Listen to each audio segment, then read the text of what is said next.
Hi friends, ನಮಸ್ಕಾರ ಎಲ್ರಿಗೂ. ಮತ್ತೊಮ್ಮೆ ನನ್ನ ಚಾನಲ್ಗೆ ಆತ್ಮೀಯವಾದಂಥ ಸ್ವಾಗತ. ಹೇಗಿದ್ದೀರಾ ಎಲ್ಲರೂ? ನಾನು ಚೆನ್ನಾಗಿದ್ದೀನಿ, ಆರಾಮಿದ್ದೀನಿ ಇವಾಗ. ಮತ್ತು ಲಾಸ್ಟ್ ವ್ಲಾಗಲ್ಲಿ ಹೇಳಿದ್ದೆ ನನಗೆ ಈ ಕಿವಿ ಇಲ್ಲೆಲ್ಲ ಪೇಯ್ನ್ ಬರ್ತಿದೆ, ಕಿವಿಯೆಲ್ಲ ನೋವು, ಇಲ್ಲಿ ನರಗಳೆಲ್ಲ ನೋವ್ತಿದೆ ಅಂಥೇಳಿ. ಆಷಾಢ ಥಂಡಿ, ನಿಮ್ಗೆ ಗೊತ್ತಿರೋಂಗೆ ನಮ್ಮನೆ ಆಪೋಸಿಟೆಲ್ಲ ಇಲ್ಲಿ ಗಿಡಗಳು, ಸ್ಪೇಸ್ ಜಾಸ್ತಿ, ಗಾಳಿ ಹೊಡಿತಾ ಇರುತ್ತೆ. ಸೊ ನನಗೆ ನೋಡಿ, ಶೀತದ ಮೈಯವ್ರಿಗೆ ಹಿಂಗೆಲ್ಲ ಪ್ರಾಬ್ಲಮ್ ಆಗುತ್ತೆ, ಆ ಗಾಳಿ ಹೊಡಿತಾ ಇತ್ತಲ್ಲ. ಸೊ ಹಂಗಾಗಿ ನನಗೆ ಈ ಪಾರ್ಟೆಲ್ಲ ಪೇಯ್ನ್ ಬಂದಿದ್ದು. ಆಮೇಲೆ ಕಣ್ಣೋವು ಕೂಡ ಸ್ಕ್ರೀನ್ ಟೈಮ್ ಕಡಿಮೆ ಮಾಡಿರೋದಕ್ಕೆ ಕಣ್ಣೋವು ಕೂಡ ಕಡಿಮೆ ಆಗಿದೆ. ಮತ್ತು ಕೆಲವರು ಟೇಕ್ ಕೇರ್ ಅಕ್ಕ, ಹುಷಾರು ಅಂತೆಲ್ಲ ಹೇಳಿ ಕಮೆಂಟ್ ಮಾಡಿದ್ರಿ. ಥ್ಯಾಂಕ್ ಯು ಸೋ ಮಚ್ ಯಾರೆಲ್ಲ ಕಮೆಂಟ್ ಮಾಡಿದ್ರಿ ಅವರಿಗೆ. ಸೊ ನಾನೇನು ಮಾಡಿದೆ ಅಂದರೆ, ಹತ್ತಿಗೆ ಸ್ವಲ್ಪ ನೀಲಗಿರಿ ತೈಲನ ಹಾಕಿ ಕಿವಿಗೆ ಇಟ್ಕೊಂಡಿದ್ದೆ. ಸ್ವಲ್ಪ ಗಾಳಿ ಬರ್ತಿರ್ಬೇಕಾದ್ರೆ, ಎಲ್ಲಾದರೂ ಹೊರಗಡೆ ಜರ್ನಿ ಮಾಡಬೇಕಾದ್ರೆ ಆ ಒಂದು ಪ್ರಿಕಾಷನ್ಸ್ ತೊಗೊಂಡ್ಬಿಟ್ರೆ ನಾನು ನೋಡಿ ನನಗೆ ಆ ಥರ ಪೇಯ್ನ್ ಎಲ್ಲ ಬರೋದನ್ನು ತಡೆಗಟ್ಟಬಹುದು. ಮತ್ತು ಇವತ್ತಿನ ಬ್ಲಾಗಲ್ಲಿ ನಾನು ತುಂಬಾ ಖುಷಿಯಾಗಿ ಇವತ್ತಿನ ಬ್ಲಾಗನ್ನು ಶುರು ಮಾಡ್ತಾಯಿದ್ದೀನಿ. ಆ್ಯಕ್ಚುಲಿ ನಮ್ಮ ಯಜಮಾನ್ರು ನನಗೆ ನಿನ್ನೆ ರಾತ್ರಿ ಒಂದು ಗಿಫ್ಟನ್ನು ತಂದುಕೊಟ್ರು. ನಂಗೆ ಎಷ್ಟು ಖುಷಿ ಆಯಿತು ಅಂದರೆ, ಅವ್ರು ನನಗೆ ನೆಕ್ಲೆಸ್ ಕೊಡಿಸ್ದಾಗ್ಲೂ, ಅವ್ರು ನಂಗೆ ಲಾಂಗ್ ಚೈನ್ ಕೊಡಿಸ್ದಾಗ್ಲೂ, ಏನು ಕೊಡಿಸ್ದಾಗ್ಲೂ ನಂಗೆ ಅಷ್ಟೊಂದು ಖುಷಿ ಆಗಿರಲಿಲ್ಲ. ಏನಕ್ಕೆ ಅಷ್ಟು ಖುಷಿ ಆಯಿತು ಅಂತ ಹೇಳ್ತೀನಿ. ಸೊ ಏನದು ಗಿಫ್ಟು ಅಂಥೇಳಿ, ಏನು ಗಿಫ್ಟ್ ಕೊಟ್ಟರು ಅಂಥೇಳಿ ಇವತ್ತಿನ ಬ್ಲಾಗಲ್ಲಿ ಶೇರ್ ಮಾಡ್ತೀನಿ. ಅದಕ್ಕಿಂತ ಮೊದಲು ನಾನು ಇಲ್ಲಿ ಮನೇಲಿ ಒಂದು ವೇಸ್ಟ್ ವಸ್ತುನ ಬಳಸಿ ಏನೋ ಒಂದು ಡೆಕೋರೇಷನ್ಗೆ ಅಂಥೇಳಿ ಮಾಡಿಟ್ಟಿದ್ದೀನಿ, ಚೆನ್ನಾಗಿದೆ. ಸೊ ಅದೇನು ಅಂಥೇಳಿ ಶೇರ್ ಮಾಡ್ತೀನಿ. ಆಮೇಲೆ ಒಂದು ರೆಸಿಪಿನ ಶೇರ್ ಮಾಡ್ತೀನಿ. ಫಿಶ್ ಸಾಂಬಾರು ತುಂಬಾ ಚೆನ್ನಾಗಿ ಬಂದಿತ್ತು. ಸೊ ಆ ರೆಸಿಪಿನ ಶೇರ್ ಮಾಡ್ತೀನಿ. ಆಮೇಲೆ ನಿಮಗೆ ಅದೇನು ಗಿಫ್ಟ್ ಅಂತ ತೋರಿಸ್ತೀನಿ. ಸೊ ಅದಕ್ಕಿಂತ ಮೊದಲು ನಿಮ್ಗೆ ನನ್ನ ವೀಡಿಯೋಗಳು ಇಷ್ಟ ಆಗ್ತೀರಾ, ದಯವಿಟ್ಟು ಒಂದು ಲೈಕ್ ಮಾಡಿ, ಶೇರ್ ಮಾಡಿ. ಇತ್ತೀಚೆಗೆ ಸ್ವಲ್ಪ ಬ್ಲಾಗನ್ನು ಮಾಡ್ತಾಯಿದ್ದೀನಿ. ಆದಷ್ಟು ಬೇಗ ಮಕ್ಕಳ tips, informative videos, baby food recipes ಎಲ್ಲದನ್ನು ಶೇರ್ ಮಾಡ್ತೀನಿ. ಬಟ್ ಸ್ವಲ್ಪ ಸಮಯ ಅನ್ನೋದು ಬೇಕು ನನಗೂ ಕೂಡ. ಆದಷ್ಟು ಬೇಗ ಒಳ್ಳೆ ಕಂಟೆಂಟ್ ವೀಡಿಯೋಸ್ನ ಮಾಡ್ತೀನಿ. ವ್ಲಾಗ್ಸ್ ನೋಡ್ತಿರೋರು ಇಷ್ಟ ಆದಲ್ಲಿ ಒಂದು ಲೈಕ್ ಮಾಡಿ, ಸಪೋರ್ಟ್ ಮಾಡಿ. ನನ್ನ ಹಸ್ಬೆಂಡ್ ಲಾಸ್ಟ್ ವೀಕಲ್ಲಿ ಪೊಳಲಿ ರಾಜರಾಜೇಶ್ವರಿ ಅಮ್ಮನವರ ಸನ್ನಿಧಿಗೆ ಹೋಗಿದ್ದರು, ದೇವಸ್ಥಾನಕ್ಕೆ. ನಿಮಗೂ ಕೂಡ ಇಲ್ಲಿ ಫೋಟೋ ಹಾಕ್ತೀನಿ, ಅಮ್ಮನವ್ರ ದರ್ಶನ ಮಾಡ್ಕೊಳ್ಳಿ. ಅಲ್ಲಿ ಪ್ರಸಾದನ ತಂದಿದ್ದರು. ಪ್ರಸಾದನ ದೇವ್ರ ಮುಂದೆ ಇಟ್ಟು ಪೂಜೆ ಎಲ್ಲ ಮಾಡಿ ಇವಾಗ ಪ್ರಸಾದನ ಹಂಚೋಣ ಅಂಥೇಳಿ, ಇಲ್ಲಿ ಹೊರಗಡೆ ಮಕ್ಕಳೆಲ್ಲ ಆಟ ಆಡ್ತಾ ಇದ್ದಾರೆ, ಅವ್ರು ಕೊಡೋಣ ಅಂಥೇಳಿ ಹೋಗ್ತಾಯಿದ್ದೀನಿ. ನೋಡಿ, ಗುರುವಾರ ನಾನು ವಿಶೇಷವಾಗಿ ಪೂಜೆನ ಮಾಡ್ತೀನಿ. ಸಾಯಿಬಾಬಂಗೆ ರಾಯರನ್ನು ನೆನೆಸ್ಕೊಂಡು ಪೂಜೆ ಎಲ್ಲ ಆಯಿತು. ಇವಾಗ ನಮ್ಮ ಮಕ್ಕಳು ಇಲ್ಲಿ ಆಟ ಆಡ್ತಾ ಇದ್ದಾರೆ. ಯೋಹಿತ ಬೂನು ಅಂತಂದರೆ ಇಷ್ಟ ಅವನಿಗೆ. ಈ ನಮ್ಮ ಬೂನೋಗೂ ಅಷ್ಟೇ, ಅವ್ನು ಹೇಳ್ದಂಗೆಲ್ಲ ಕೇಳ್ತಾ ಇರ್ತಾನೆ. ಅವ್ನು ಕುತ್ಕೊ ಅಂದರೆ ಕುತ್ಕೊತಾನೆ, ಆಮೇಲೆ ಶೇಕ್ ಹ್ಯಾಂಡ್ ಕೊಡು ಅಂದರೆ ಶೇಕ್ ಹ್ಯಾಂಡ್ ಕೊಡ್ತಾನೆ. ಸೊ ಮಕ್ಕಳು ಈ ಪೆಟ್ಸ್ ಜೊತೆ ಅವರಲ್ಲಿ ಒಂದು ಮಾನವೀಯ ಮೌಲ್ಯಗಳು, ಆ ಗುಣಗಳನ್ನು ತುಂಬಬೇಕು.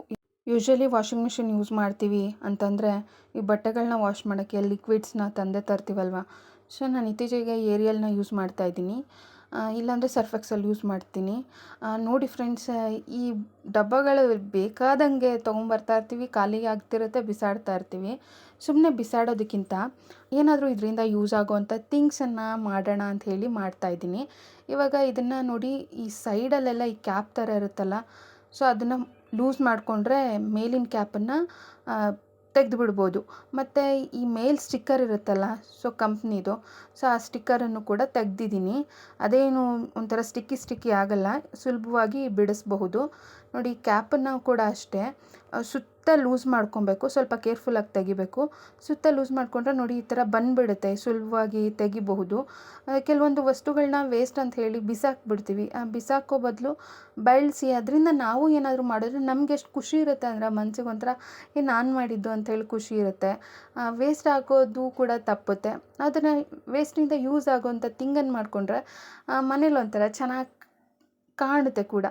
ನೋಡಿ, ಇದನ್ನು ಕೂಡ ಅಷ್ಟೇ, ಇನ್ನೊಂದು ಡಬ್ಬವನ್ನು ಕೂಡ ಅಷ್ಟೇ ಅದೇ ಥರ ಸುತ್ತ ಲೂಸ್ ಮಾಡ್ಕೋಬೇಕು. ಸ್ವಲ್ಪ ಇದನ್ನು ಮಾಡಬೇಕಾದ್ರೆ ಹುಷಾರಾಗಿ ಮಾಡಬೇಕು. ಆ ಚಾಕು ಸ್ವಲ್ಪ ಟೈಟ್ ಇರಬೇಕು.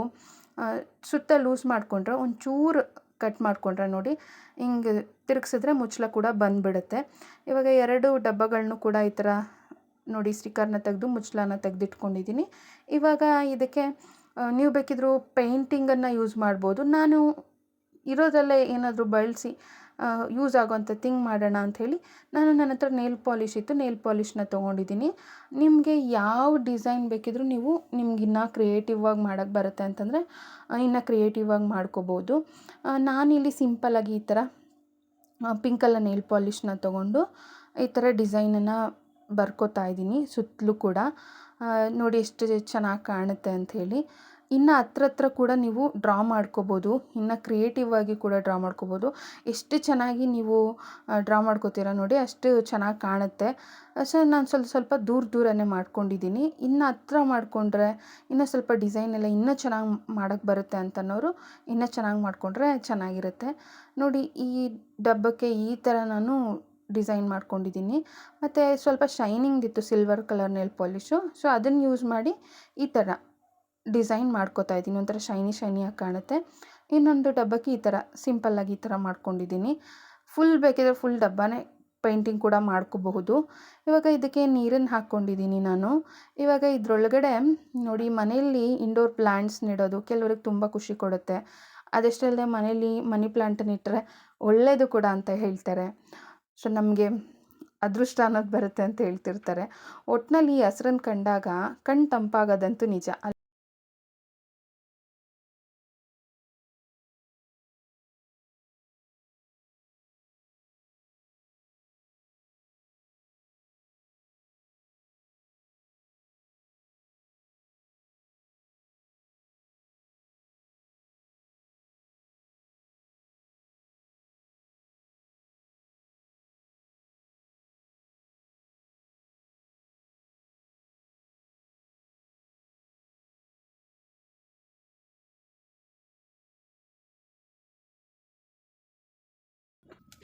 ಈಗ ನಾನು ಒಂದು ಬಾಣಲೆಯನ್ನು ಕಾಯೋದಕ್ಕೆ ಅಂತ ಹೇಳಿಟ್ಟು ಒಂದು ಬಾಣಲಿನಿಟ್ಟು ಇವಾಗ ಸ್ವಲ್ಪ ಎಣ್ಣೆನ ಹಾಕಿದ್ದೀನಿ. ಈ ಎಣ್ಣೆ ಸ್ವಲ್ಪ ಬಿಸಿ ಆದಮೇಲೆ ಒಂದು ಹಿಡಿ ಆಗೋಷ್ಟು ಬೆಳ್ಳುಳ್ಳಿ, ಆಮೇಲೆ ಒಂದು ದಪ್ಪನಾಗಿ ಹಚ್ಕೊಂಡಿರೋಂಥ ಈರುಳ್ಳಿ,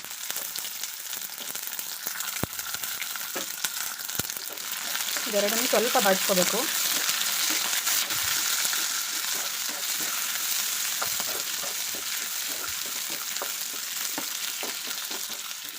ಹಚ್ಕೊಂಡಿರೋಂಥ ಟೊಮೆಟೊ,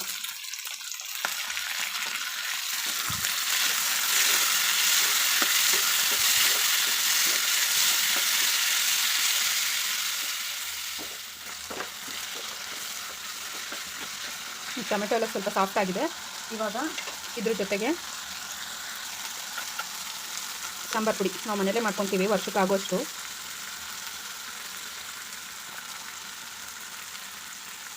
ಸಾಂಬಾರು ಪುಡಿನ ಸೇರಿಸ್ಕೊಂಡು ಹುಣಸೆ ಹಣ್ಣನ್ನು ನೆನೆಸಿಟ್ಕೊಂಡಿದ್ದೀನಿ ಆಲ್ರೆಡಿ. ಇದನ್ನು ಆಫ್ ಮಾಡೋದಷ್ಟೇ. ಆಫ್ ಮಾಡಿ ಒಮ್ಮೆ ಈ ಥರ ಮಿಕ್ಸ್ ಮಾಡ್ಕೋಬೇಕು. ಇವಾಗ ಇದ್ರ ಜೊತೆಗೆ ಒಂದು ಸ್ವಲ್ಪ ಕೊತ್ತಂಬರಿ ಸೊಪ್ಪು ಇದನ್ನು ಸೇರಿಸಿ ರುಬ್ಕೋಬೇಕು. ಆಮೇಲೆ ಹುಣಸೆ ಹಣ್ಣು ನೆನೆಸಿ ಇಟ್ಕೊಂಡಿದ್ದೀನಿ.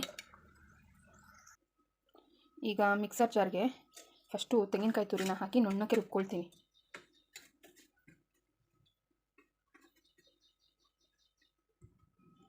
ನೋಡಿ ರುಬ್ಕೊಂಡಿದ್ದೀನಿ. ಇವಾಗ ಇದ್ರ ಜೊತೆ ಹುರ್ಕೊಂಡಿರೋಂಥ ಮಸಾಲೆನ ಹಾಕ್ಕೊಳ್ತೀನಿ. ಇದಕ್ಕೆ ಸ್ವಲ್ಪ ನೀರು ಹಾಕಿ ನಂತರ ಇದಕ್ಕೆ ಹಾಕ್ಕೋಬೋದು ಮಸಾಲೆ ರುಬ್ಕೊಳ್ಳೋಕ್ಕೆ. ಇವಾಗ ಇದನ್ನು ಗ್ರೈಂಡ್ ಮಾಡ್ಕೋತೀನಿ. ನೋಡಿ ಮಸಾಲೆ ರೆಡಿಯಾಗಿದೆ. ಪಾತ್ರೆ ಚೆನ್ನಾಗಿ ಕಾದಿದೆ. ಆ್ಯಕ್ಚುಲಿ ನಾನು ಸ್ವಲ್ಪ ದೊಡ್ಡ ಪಾತ್ರೆನೇ ಇಟ್ಟಿದ್ದೀನಿ. ನಮ್ಮ ಮನೇಲಿ ಸ್ವಲ್ಪ ಜನ ಅಲ್ವಾ, ಅದಕ್ಕೆ ದೊಡ್ಡ ಪಾತ್ರೆನೇ ಇಟ್ಟಿದ್ದೀನಿ ಇವಾಗ ಸಾಂಬಾರು ಮಾಡೋದಕ್ಕೆ ಅಂತೇಳಿ. ಆಮೇಲೆ ನಮ್ಮ ಮನೇಲಿ ಯಾವುದಿರುತ್ತೋ ಅದರಲ್ಲಿ ನಾನು ಮಾಡ್ತೀನಿ. ಕೆಲವರು ಪಾತ್ರೆ ಚೇಂಜ್ ಮಾಡಿ ಅಂತೀರಾ. ನಾನು ಯಾವುದಿರುತ್ತೋ ಅದರಲ್ಲಿ ಅಡ್ಜಸ್ಟ್ ಮಾಡ್ಕೊಂಡು ಮಾಡ್ತೀನಿ. ವಿಡಿಯೋ ಮಾಡೋಕ್ಕೆ ಅಂತಲೇ ನಾನು ತೊಗೊಂಡಿಲ್ಲ, ವಿಡಿಯೋ ಶೂಟ್ ಮಾಡೋಕ್ಕೆ ಅಂತಲೇ ಕೆಲವೊಂದನ್ನು ತೊಗೊಂಡಿದ್ದೀನಿ ಚಿಕ್ಕಪುಟ್ಟದ್ದು. ನಮ್ಮ ಮನೇಲಿ ಸಾಕಷ್ಟು ಪಾತ್ರೆ ಇದ್ದಾವೆ ಆಲ್ರೆಡಿ, ಸುಮ್ಮನೆ ಏನಕ್ಕೆ ಅಂತ ಹೇಳಿ ಸ್ವಲ್ಪ ಎಣ್ಣೆನ ಹಾಕಿದ್ದೀನಿ. ಹೇಳೋದು ತಪ್ಪಲ್ಲ, ಬಟ್ ನಮಗೆ ಆಲ್ರೆಡಿ ಇದೆಯಲ್ಲ ಸಾಕು ನಮಗಿರೋದ್ರಲ್ಲೇ ಅಂತ ಅಂದ್ಬಿಟ್ಟು ನಾವು ಮಾಡೋದು. ಮೇಲೆಲ್ಲ ಹಬ್ಬ ಬಂದರೆ ತೊಳೆಯೋಕ್ಕಾಗಲ್ಲ, ಅಷ್ಟು ಪಾತ್ರೆಗಳಿದೆ. ಇರಿ ತೋರಿಸ್ತೀನಿ. ನೋಡ್ತಿದ್ದೀರಲ್ಲ ಎಲ್ಲ ಕವರ್ಗೆ ಹಾಕಿ ಹಿಂಗೆ ಎತ್ತಿಟ್ಬಿಟ್ಟಿದ್ದೀವಿ. ಈ ಥರ ಇನ್ನೂ ಒಂದು 3 ಸಜ್ಜೆ ಆಗೋಷ್ಟು ಪಾತ್ರೆಗಳಿದೆ. ಈ ಕಡೆಗೂ ಇದೆ. ಎಷ್ಟಿತ್ತು ಮತ್ತೇನಕ್ಕೆ ಪಾತ್ರೆ ಅಂತ ತೊಗೊಳ್ಳೋದು ಅಂತ ನೋಡಿ. ಇವಾಗ ಇದಕ್ಕೆ ನಾನು ಸಾಸಿವೆನ ಹಾಕ್ತೀನಿ. ಮೊದಲು ಚೆನ್ನಾಗಿ ಕಾದಿದೆ. ಇದಕ್ಕೆ ಮೇನ್ ಟೇಸ್ಟ್ ಕೊಡೋದಂದರೆ ಮೀನು ಸಾರಿಗೆ ಬೆಳ್ಳುಳ್ಳಿ ಮತ್ತು ಹುಣಸೆಹಣ್ಣು ಜಜ್ಕೊಂಡಿರೋಂಥ ಬೆಳ್ಳುಳ್ಳಿನ ಹಾಕ್ತಾಯಿದ್ದೀನಿ. ಬೆಳ್ಳುಳ್ಳಿನ ಹಾಕಿದ್ಮೇಲೆ ನೆಕ್ಸ್ಟು ಕರಿಬೇವಿನ ಸೊಪ್ಪು ನಮ್ಮ ಗಿಡದಿದೆ.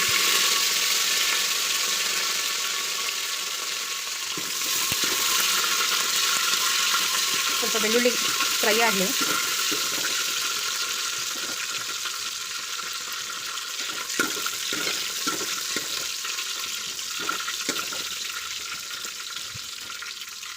ನೋಡಿ ಬೆಳ್ಳುಳ್ಳಿ ಫ್ರೈ ಆಗಿದೆ. ಇವಾಗ ನಾನು ರುಬ್ಕೊಂಡಿರೋಂಥ ಮಸಾಲೆ ನುಣ್ಣಗೆ ರುಬ್ಕೋಬೇಕು. ರುಬ್ಕೊಂಡಿರೋಂಥ ಮಸಾಲೆನ ಹಾಕ್ತಾಯಿದ್ದೀನಿ.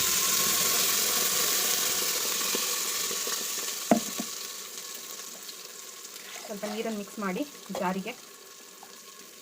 ಜಾರ್ನೆಲ್ಲ ತೊಳೆದು ಆ ನೀರನ್ನು ಹಾಕ್ತಾಯಿದ್ದೀನಿ.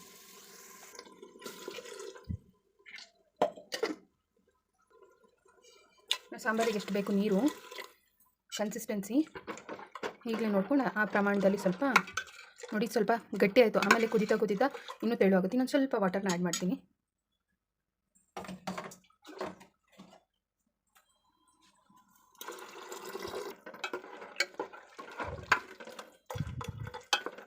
ನೋಡಿ ಇದು ಕನ್ಸಿಸ್ಟೆನ್ಸಿ ಕರೆಕ್ಟಾಗಿದೆ. ಇದಕ್ಕೆ ಇನ್ನೂ ಒಂದು ಮೇನ್ ಇಂಗ್ರೀಡಿಯೆಂಟ್ ಹಾಕ್ತೀನಿ. ಅದಕ್ಕಿಂತ ಮೊದಲು ಇದಕ್ಕೆ ಉಪ್ಪನ್ನು ಹಾಕ್ಬಿಡ್ತೀನಿ. ಕಲ್ಲುಪ್ಪನ್ನು ಯೂಸ್ ಮಾಡೋದು. ನಾನು ಕೈ ಹಾಕ್ತಲೇ ಹಾಕೋದು ಉಪ್ಪು ಹುಳಿ ಖಾರ ಕರೆಕ್ಟಾಗಿದ್ದರೆ ಊಟ ಚೆನ್ನಾಗಿರುತ್ತೆ.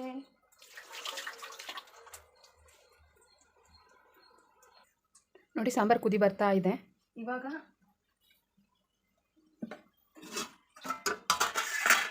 ಇದ್ರ ಜೊತೆಗೆ ನೋಡಿ ಇಲ್ಲಿ ತೋರಿಸ್ತೀನಿ. ನೋಡಿ ಫಿಶ್ ಇದು ಕ್ಲೀನಾಗಿ ತೊಳ್ಕೊಟ್ಟಿದ್ದಾರಪ್ಪ. ಅರಿಶಿನ ಪುಡಿ ಉಪ್ಪು ಎಲ್ಲ ಹಾಕಿ ಇವಾಗ ಈ ಮೀನನ್ನು ಇದರೊಳಗೆ ಬಿಡಬೇಕು. ಸಾಂಬಾರೊಳಗೆ ಕುದೀತಾ ಇದೆಯಲ್ಲ, ಸಾಂಬಾರಿನೊಳಗೆ ಒಂದೊಂದೇ ಪೀಸಸ್ನ ಈ ರೀತಿ ಹಾಕೋಣ.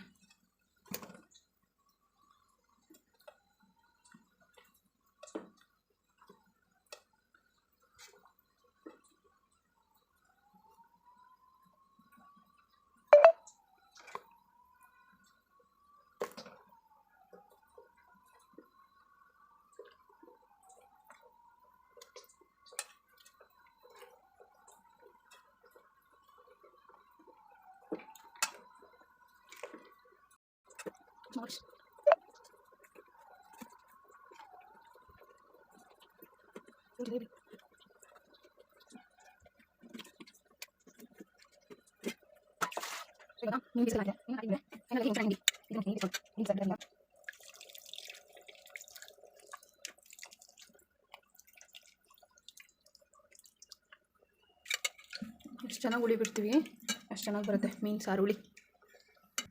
ಹುಳಿಯನ್ನು ಬಿಟ್ಟಿದ ಮೇಲೆ ಪೀಸಸ್ನೆಲ್ಲ ಕದ್ರಬಾರ್ದು. ಜಸ್ಟ್ ಹಿಂಗೆ ಸಾಂಬಾರನ್ನು ಮಿಕ್ಸ್ ಮಾಡ್ಕೋಬೇಕು. ಇದೊಂದು ಕುದಿ ಬರಬೇಕು. ಹುಣಸೆ ಹುಳಿನ ಬಿಟ್ಟಿದ್ದೀನಿ. ಇವಾಗ ಇದು ಸ್ವಲ್ಪ ಕುದಿ ಬಂದ ನಂತರ ಸಾಂಬಾರು ಪುಡಿ ಒಂದು ಸ್ವಲ್ಪ ಏನಾನು ಹುಳಿ ಕಮ್ಮಿ ಖಾರ ಕಮ್ಮಿ ಇದೆ ಅಂದರೆ ಸ್ವಲ್ಪ ಸಾಂಬಾರು ಪುಡಿನ ಸೇರಿಸ್ಕೋಬೋದು. ನಾವು ಏನೇ ನಾನ್ ವೆಜ್ ಮಾಡಿದ್ರು ಒಂದು ಕಬ್ಬಿಣದ ಚೂರಿ ಒಂದು ಕಬ್ಬಿಣದ ಚಾಕುನ ಕಾಯಿಸಿ ಅದ್ದಿರ್ತೀವಿ. ಚೂರಿ ಕಾದ್ಮೇಲೆ ಈ ರೀತಿ 3 ಸುತ್ತು ಹಾಕಿ ಈ ಥರ 3 ಸುತ್ತು ಹಾಕಿ ಬಿಡೋದು.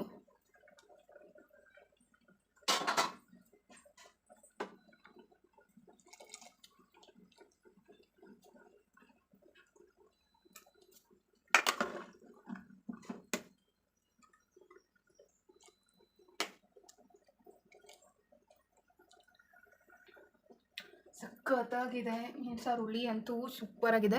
ಇದಕ್ಕೆ ಇನ್ನೊಂದು 2 ಕಾಳು ಉಪ್ಪನ್ನ ಹಾಕ್ತೀನಿ. ಆಮೇಲೆ ಇನ್ನೊಂದು ಸ್ವಲ್ಪ ಒಂಚೂರು ನನಗೆ ಸ್ವಲ್ಪ ಟೇಸ್ಟ್ ಇನ್ನೊಂದು ಚೂರು ಜಾಸ್ತಿ ಬೇಕು ಅನಿಸ್ತಿದೆ. ಸೊ ಒಂದು ಸ್ವಲ್ಪ ಸಾಂಬಾರು ಪುಡಿನ ಸೇರಿಸಿದ್ದೀನಿ. ಇವಾಗ ಎಷ್ಟು ಸೂಪರಾಗಿ ರೆಡಿ ಆಗುತ್ತೆ ಅಂದರೆ ಮೀನು ಸಾರು. ವಾರೇ ವಾ, ನೋಡೋಣ ನಮ್ಮಪ್ಪ ನಮ್ಮ ಯಜಮಾನ್ರು ಇಬ್ಬರು ತಿಂದಿದ್ದನ್ನ ಏನು ಹೇಳ್ತಾರೆ ಅಂಥೇಳಿ. ಮೀನು ಹುಡುಗಿ ಎಷ್ಟು ಚೆಂದ ಅಂತ ಸಖತ್ತಾಗಿದೆ. ನಾನು ಈ ಫಿಶ್ ಎಲ್ಲ ತಿಂತೀನೋ ಇಲ್ವೋ ಗೊತ್ತಿಲ್ಲ, ಬಟ್ ಈ ಸಾಂಬಾರನ್ನಂತೂ ತಿಂತೀನಿ. ಸ್ವಲ್ಪ ಬೇಯಲಿ, ಇನ್ನೊಂದು ಸ್ವಲ್ಪ ಕುದಿ ಬರಲಿ. ಕೊತ್ತ ಅಂತ ಕುದೀಲಿ. ಒಂದೊಂದೇ ಪೀಸಸ್ನ ಹಿಂಗೆ ಸೈಡಲ್ಲಿ ಎತ್ಕೊಂಡು ನಿಧಾನಕ್ಕೆ ಹಾಕ್ಕೊಡ್ತೀನಿ. ಇನ್ನೊಮ್ಮೆ ಟೇಸ್ಟ್ ನೋಡ್ತೀನಿ ಇವಾಗ.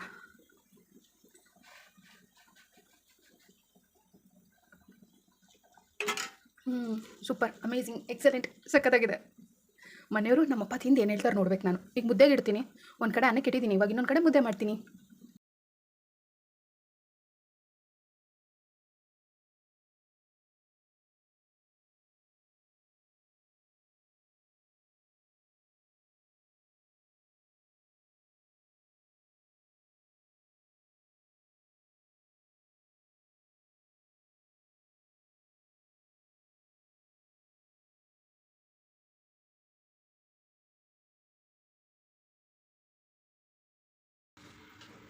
ಸೌತೆಕಾಯಿ ಇಲ್ವಾ? ಇಲ್ಲ, ಜಾಗ ಬಿಡು ಒಂಚೂರು. ತುಂಬ ಚೆನ್ನಾಗಿದೆ. ಹಾಂ, ಸೊ ನೈಸ್. ಸಾಂಬಾರು ಹಾಕು. ಚೆನ್ನಾಯ್ತಪ್ಪ.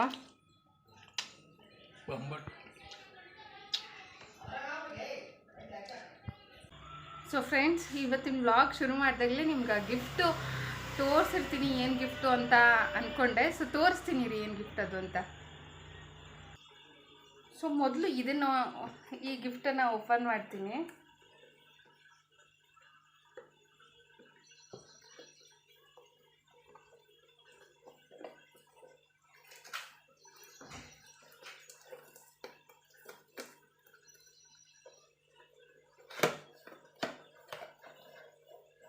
ಇದು ನನ್ನ ಬರ್ತಡೇ ಕೊಟ್ಟಿದ್ದು ನಮ್ಮ ಹಸ್ಬೆಂಡು, ನಮ್ಮ ಯಜಮಾನ್ರು.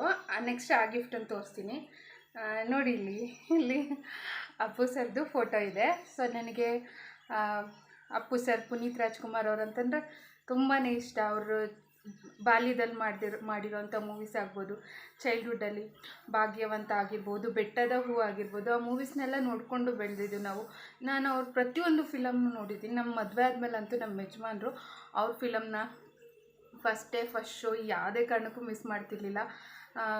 ಆ ಖುಷಿನೇ ಬೇರೆ. ಆ ಬಿಗ್ ಸ್ಕ್ರೀನ್ ಮೇಲೆ ಅವರೊಂದು ಡ್ಯಾನ್ಸು, ಅವರೊಂದು ಮೂವೀಸು, ಫ್ಯಾಮಿಲಿ ಎಲ್ಲ ಕುತ್ಕೊಂಡು ನೋಡೋ ಥರ ಮೂವೀಸ್ನ ಮಾಡ್ತಾಯಿದ್ರು. ಸೊ ನಂಗೆ ತುಂಬಾ ಇಷ್ಟ. ನನಗೆ ಅಪ್ಪು ಸರ್ ಅಂತಂದರೆ ಅವ್ರು ಇದ್ದಾರೆ ಅಂತಲೇ ಅಂದ್ಕೊಂಡಿದ್ದೀನಿ. ಬಟ್ ಇತ್ತೀಚೆಗೆ ಇಷ್ಟೊತ್ತಿಗಿದ್ದಿದ್ರೆ ಎಷ್ಟು ಮೂವೀಸ್ ಮಾಡ್ತಾಯಿದ್ವಿ ಅಲ್ವಾ, ಎಷ್ಟು ಮೂವೀಸ್ ನೋಡ್ತಾಯಿದ್ವಿ, ಎಷ್ಟು ಒಳ್ಳೆ ಕೆಲಸಗಳನ್ನ ಮಾಡ್ತಾಯಿದ್ರು, ಎಷ್ಟೋ ಜನರಿಗೆ ಸ್ಫೂರ್ತಿ. ಹೆಣ್ಮಕ್ಳು ಸಲುವಾಗಿ ಅವ್ರು ಹೇಳಿರೋಂಥ ಒಂದು ಮಾತು ನಂಗೆ ತುಂಬಾ ನನ್ನ ಜೀವನಕ್ಕೆ ನನಗೆ ಮೋಟಿವೇಶನ್ ಸಿಕ್ತು ಅಂತಲೇ ಹೇಳ್ಬೋದು. ಹೆಣ್ಮಕ್ಳು ಕೂಡ ಕೆಲಸ ಮಾಡಬೇಕು, ಹೆಣ್ಮಕ್ಳು ಕೂಡ ಸಮಾನರು ಅಂಥೇಳಿ ಒಂದು ವಿಡಿಯೋದಲ್ಲಿ ಹೇಳಿದ್ದಾರೆ ಅವರು. ಸೊ ಅದು ಆ ಥರ ವಿಡಿಯೋಸ್, ಆ ಥರ ಮಾತುಗಳು ಸಾಕಷ್ಟು ಜನರಿಗೆ ಅವ್ರ ಮಾತುಗಳು ಸ್ಫೂರ್ತಿಯಾಗಿದೆ ಅಂತಲೇ ಹೇಳ್ಬೋದು. ಹಾಗೆ ನನಗೂ ಕೂಡ ಅವ್ರ ಮಾತುಗಳು ಸ್ಫೂರ್ತಿಯಾಗಿದೆ ನನ್ನ ಜೀವನಕ್ಕೂ ಕೂಡ. ನನ್ನಂತೂ ಇವರು ತೀರ್ಕೊಂಡಾಗಲೂ ಕೂಡ ನಾನು ಹೋಗಿಲ್ಲ ನೋಡೋಕ್ಕೆ.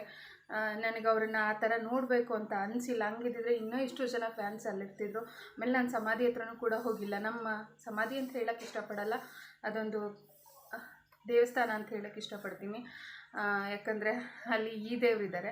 ನಮ್ಮ ಯಜಮಾನ್ರು ಕೂಡ ಹೋಗಿದ್ರು, ನಾನು ಹೋಗಿಲ್ಲ. ಯಾಕಂದರೆ ಅವರಿಲ್ಲ ಅಂತ ನಾವು ಅಂದ್ಕೊಳ್ಳಲ್ಲ. ಅವ್ರು ಪ್ರತಿಯೊಬ್ಬರು ಅವರ ಅಭಿಮಾನಿಗಳ ಮನಸ್ಸಲ್ಲಿ ಅವರು ಕೊನೆ ಉಸಿರಿರೋವರೆಗೂ ಖಂಡಿತವಾಗ್ಲೂ ಇದ್ದೇ ಇರ್ತಾರೆ.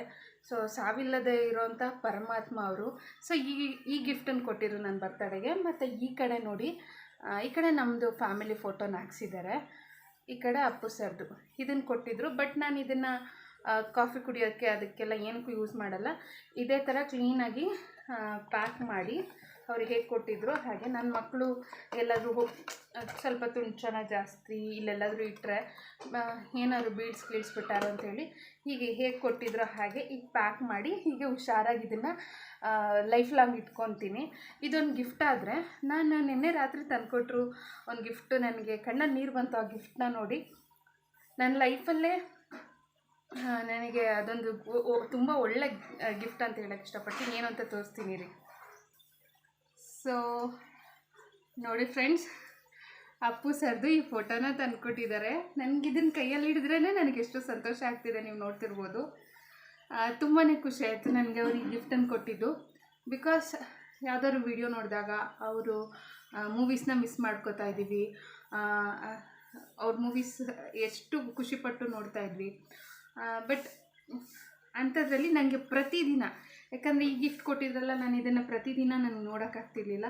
ಇದನ್ನು ಇಲ್ಲಿ ನಮ್ಮ ದೇವ್ರ ಮನೆ ಪಕ್ಕ ಹಾಕಿದ್ದೀನಿ ನಾನು. ಎಷ್ಟು ಕಳೆ ಬಂದಿದೆ ಅಂದರೆ ಗೋಡೆಗೆ ಒಂಥರ ಕಳೆ ಬಂದಿದೆ. ತುಂಬಾ ಖುಷಿ ಆಯಿತು ನನಗೆ. ಒಂಥರ ಇವರು ಒಂಥರ ದೇವರು ಅಂತ ಅನ್ನಿಸ್ತಾರೆ. ನಂಗೆ ಮಾತು ಬರ್ತಾಯಿಲ್ಲ ನೋಡಿ, ಫೋಟೋ ಹಿಡಿದ್ರೆ ಕೈಯಲ್ಲಿ ಮಾತು ಬರ್ತಾಯಿಲ್ಲ. ಅವ್ರು ಈ ಗಿಫ್ಟನ್ನು ತಂದಿದ ತಕ್ಷಣ ನಂಗೆ ತುಂಬಾ ಖುಷಿ ಆಯಿತು. ನಮ್ಮ ಯಜಮಾನ್ರು ಇದನ್ನು ಕೊಟ್ಟಿದ್ದು. ನಾನು ಅದೇ ಹೇಳಿದೆ, ಇದುವರೆಗೂ ನೀವು ಕೊಟ್ಟಿರೋ ಗಿಫ್ಟಲ್ಲಿ ಇದು ದಿ ಬೆಸ್ಟ್ ಗಿಫ್ಟ್ ಅಂತ ಹೇಳೋಕ್ಕೆ ಇಷ್ಟಪಡ್ತೀನಿ, ಅಪ್ಪು ಸರ್ ಫೋಟೋ. ಯಾಕೆ ಅಂತಂದರೆ ನನಗೆ ನೀವು ನೆಕ್ಲೆಸ್ ಕೊಡಿಸ್ದಾಗಲಿ ಒಂದು ಲಾಂಗ್ ಚೈನ್ ಕೊಡಿಸ್ದಾಗಲಿ ಯಾವತ್ತೂ ಕೂಡ ನನಗೆ ಅಷ್ಟು ಖುಷಿ ಆಗಿಲ್ಲ. ಈ ಗಿಫ್ಟನ್ನು ಕೊಟ್ಮೇಲೆ ನಂಗೆ ತುಂಬಾ ಖುಷಿ ಆಯಿತು. ಪ್ರತಿದಿನ ಎದ್ದ ತಕ್ಷಣ ಇವ್ರ ದರ್ಶನ ಮಾಡ್ತೀವಿ. ಆ ಡೇ ಫುಲ್ಲು ಪಾಸಿಟಿವ್ ಆಗಿ ಚೆನ್ನಾಗಿರುತ್ತೆ. ತುಂಬಾ ಖುಷಿ ಅನಿಸುತ್ತೆ. ಇನ್ನೇನು ಮಾತು ಬರ್ತಾ ಇಲ್ಲ ನಂಗೆ ಈ ಗಿಫ್ಟ್ ಸಿಕ್ಕಿದ್ದು, ಈ ಗಿಫ್ಟ್ ಅವ್ರು ಕೊಟ್ಟಿದ್ದು, ಅಪ್ಪು ಸರ್ ಫೋಟೋ ಕೊಟ್ಟಿದ್ದು ನಂಗೆ ತುಂಬಾ ಖುಷಿ ಆಯ್ತು. ನನ್ನ ಲೈಫಲ್ಲಿ ನಾನು ನಮ್ಮ ಯಜಮಾನ್ರು ಕೇಳಿದ್ದು ಒಂದೇ ಒಂದು, ಏನಂತಂದರೆ ನನಗೆ ಒಂದು ಸಲ ಅಪ್ಪು ಸರ್ನ ಮೀಟ್ ಮಾಡಿಸಿ ನಾನು ನೋಡಬೇಕು ಅವ್ರನ್ನ ಅಂತ ಕೇಳಿದ್ದೆ. ಅದನ್ನು ಬಿಟ್ಟು ನಾನೇನು ಕೇಳಿಲ್ಲ ಅವ್ರಿಗೆ. ಅವರು ಹ್ಞೂ ಅಂತ ಹೇಳಿದರು, ಬಟ್ ಅದು ಸಾಧ್ಯ ಆಗಲಿಲ್ಲ ನೋಡಿ. ಆದರೂ ಕೂಡ ಪ್ರತಿದಿನ ಇವ್ರ ದರ್ಶನ ಮಾಡ್ತೀನಿ ನಾನು ನಮ್ಮ ಮನೇಲಿ. ಈ ಫೋಟೋ ಇಟ್ಕೊಂಡು ದೇವ್ರಿಗೆ ಪೂಜೆ ಮಾಡಬೇಕಾದ್ರೆ ಇವ್ರು ಇಲ್ಲ ಅಂದ್ಕೊಂಡು ಪೂಜೆ ಮಾಡಲ್ಲ ನಾನು, ಇವ್ರು ಇದ್ದಾರೆ, ಇವರೇ ದೇವರು ಅಂಥೇಳಿ ನಾನು ಭಾವಿಸಿ ಪೂಜೆ ಮಾಡ್ತೀನಿ. ಸೊ ಅಷ್ಟೇ ಫ್ರೆಂಡ್ಸ್, ನಂಗೆ ತುಂಬ ಖುಷಿಯಾಗಿದೆ. ನಮ್ಮ ಯಜಮಾನ್ರು ಈ ಫೋಟೋನ ನನಗೆ ಗಿಫ್ಟಾಗಿ ಕೊಟ್ಟಿದ್ದು ತುಂಬಾ ಖುಷಿಯಾಗಿದೆ. ಇದನ್ನು ನಾನು ಇಲ್ಲಿ ಹಾಕ್ತೀನಿ ನೋಡಿ.